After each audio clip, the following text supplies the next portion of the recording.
Shalom kekasih Tuhan, selamat pagi.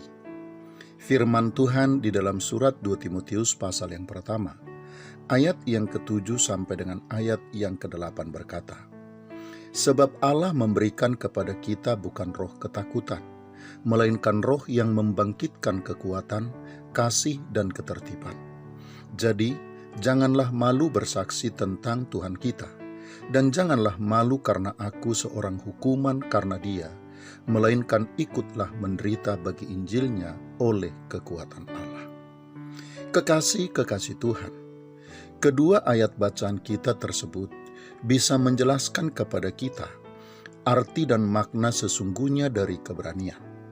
Bahwa keberanian itu bukanlah ketiadaan rasa takut, seperti yang dimiliki oleh orang-orang yang merasa memiliki otot yang kuat dan kuasa yang besar di dalam genggamannya.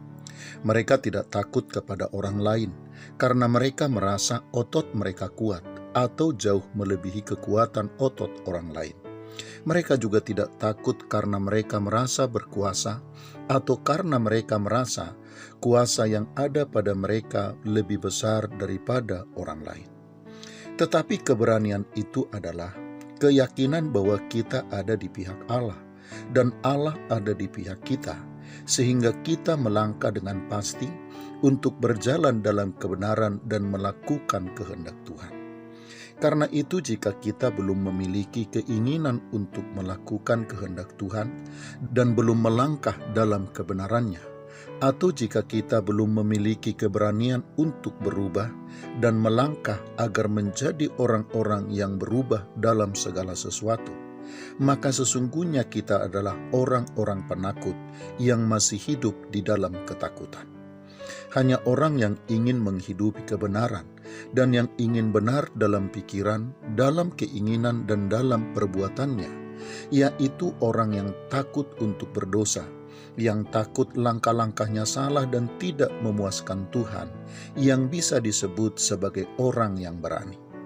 Orang-orang yang tidak takut berdosa, yang tidak takut langkah-langkahnya salah, atau yang tidak takut hidupnya tidak memuaskan Tuhan, justru adalah orang-orang penakut dan masih hidup di dalam roh ketakutan. Jadi kekasih Tuhan, kepada siapa dan kepada apa kita takut? Atau sebaliknya, kepada siapa dan kepada apa kita merasa tidak perlu takut?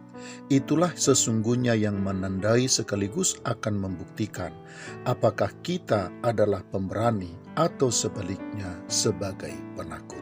Selamat pagi, Tuhan Yesus memberkati. Shalom.